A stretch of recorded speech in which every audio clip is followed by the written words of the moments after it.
Welcome to Irish Medieval History. Today we're counting down my top 5 Irish medieval castles. And of course, if you completely disagree with what I'm saying, or you believe your top 5 is even better than mine, definitely comment below and tell me what's your favourite castle or what you disagree with. Regardless, starting at number 5, I'll be climbing all the way down to my favourite castle. No politics, no fluff. Just stone, siege, and the secrets of our ancestors. Let's begin. In at number 5, I have Carrickfergus Castle, the one all the way up in Ulster. Was built in 1177 by John de Courcy. This fortress was a statement. We're here, we're Norman, and no, we're not sharing our lunch. Regardless, this one has a massive curtain wall and a dock, so you can siege it by sea. And trust me, you'll be sieging this one a whole load, as it's a nice little thorn in the side of anyone moving between Ireland and Scotland. That means the English were there, tried to prevent the Irish and the Scottish moving about. The castle dominated the Belfast Lough for 800 years. It repelled the likes of Edward the Bruce and his Scottish men in 1315 and even jailed a 14th century pirate. But let's be honest, its best feature is that of the view of the Irish Sea, as invaders tried their best to breach in and murder the locals. Carrickfergus isn't just a castle, it's a lesson to show off about Norman resistance in the area. However, during the Gaelic resurgence, the O'Neills finally breached into the walls, and from that period onwards with the Gaelic resurgence, the Gaelic of the Irish and the Gaelic of the Scots were able to move freely, and eventually push down into the Pale. At number 4 I have Cahir Castle, which was an unyielding fortress. Cahir Castle, the stone fort that laughed in the face of cannons. Built in 1142 by Conor O'Brien, this beast was passed on to the butlers, who added in murder holes and portcullises. When Queen Elizabeth's army attacked in 1599, Cahir's defenders held firm for 3 days. Even Cromwell's cannons in 1640 couldn't crack it open. Well, Cromwell cheated to eventually breach it. But look at it now, it's still standing. Cahir's proof that the Irish engineers could outlast English gunpowder, well, to a certain degree. At number 3, I have the Blarney Castle, where legends and a few lies are born. Blarney Castle is the home of the Gift of the Gab, and Munster's sneakiest clan, the McCartys. Built in 1446, this fortress isn't just stone, it's 600 years of trolling against the English. When Queen Elizabeth demanded loyalty, but after a fine day of negotiating against the McCartys, and not being able to find out if the McCartys were loyal to herself or O'Neill, she finally broke down and cried, "Enough! 'Tis all Blarney!" And thus the legend was born, and McCarthy's castle was still standing, not blown up by neither the English nor O'Neill's Irish force. If you do go up to Blarney Castle, which by the way is only half an hour down from my house, don't miss the dungeons or the Witch's Stone. This castle is darker than a pint of stout. Pro tip, the real magic isn't just the stone, it's the fact that the McCartnys were still able to own their land at the end of the medieval period. Granted, after Cromwell's conquest of Ireland, McCarthy's weren't so lucky, but hey, beggars can't be choosers. But to be fair, everybody got blown out of it by Cromwell. The English, the Scottish, and of course, all of us Irish as well. So it's no shock the McCarthy's were blown out of it as well. Blarney Castle is a personal favourite of mine as well, because I grew up, as I said before, half an hour away from it. And I was also a tour guide for it for a few years as well. And I did some dressing up and reenactment there. So I always have a load and tons of memories to do with it. I was also in the background of the television show Tales of Irish Castles. So I was even on television for it as well. Not just once, but twice. No wonder this is my top 3rd favourite castle. However, Trim Castle would definitely have to take number 2. the Normans' biggest, boldest flex.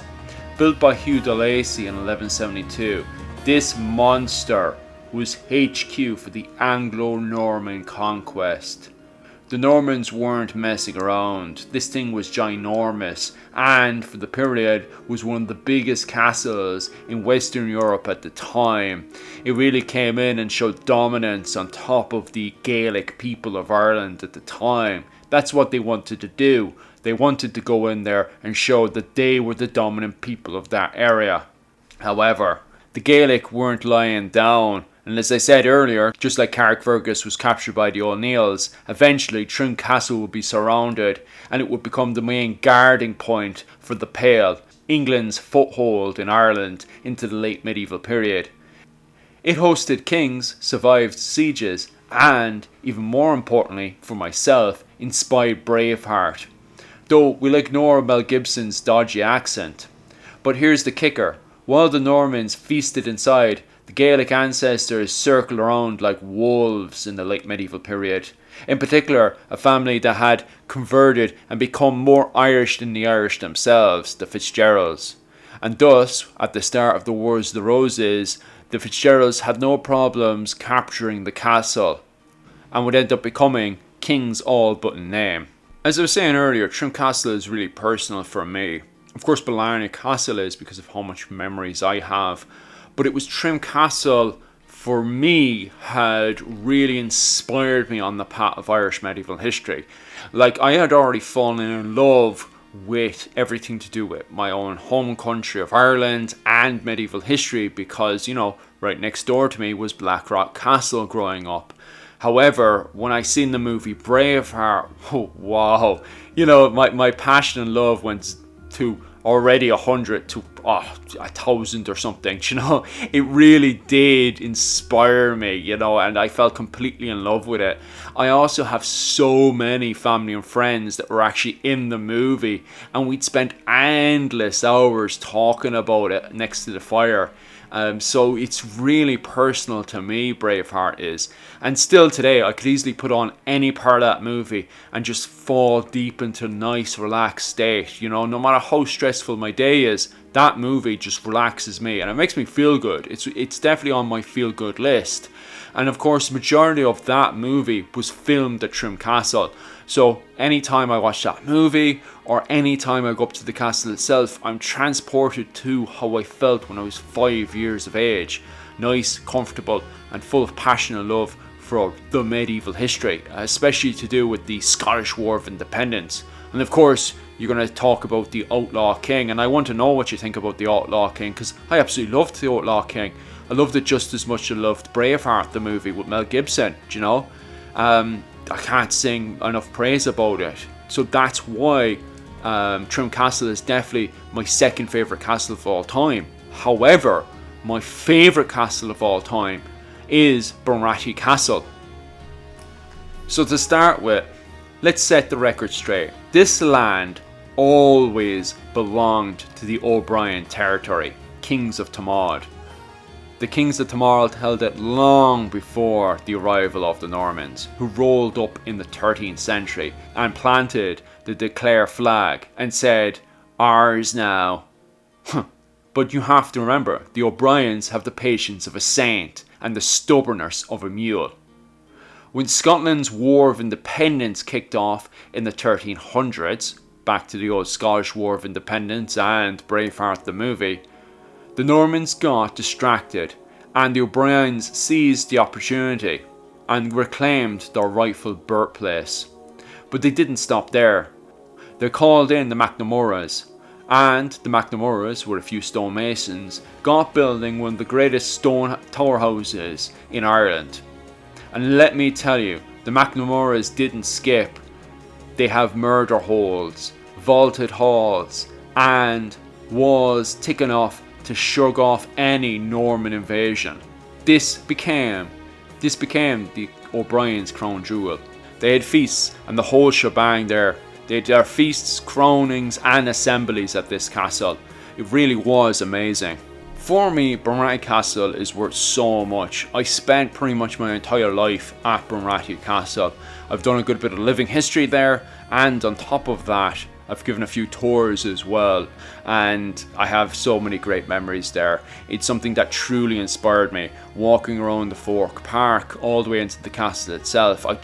There's just something about it that just always kept me completely alive when I go in there.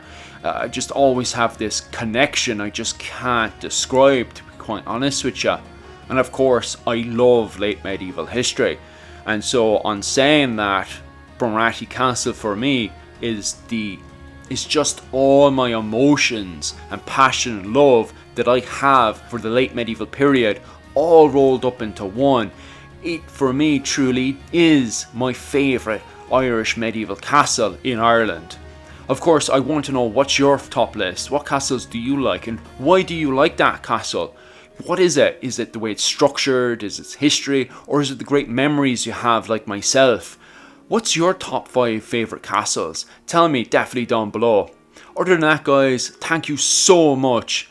I'm going to be over my Patreon doing Viking Age classes. So if you're into Viking Age Ireland, definitely head over to the Patreon and check it out. Or if you want to support the channel for as low as only $3, you're more than welcome to do so. And slán go all ya.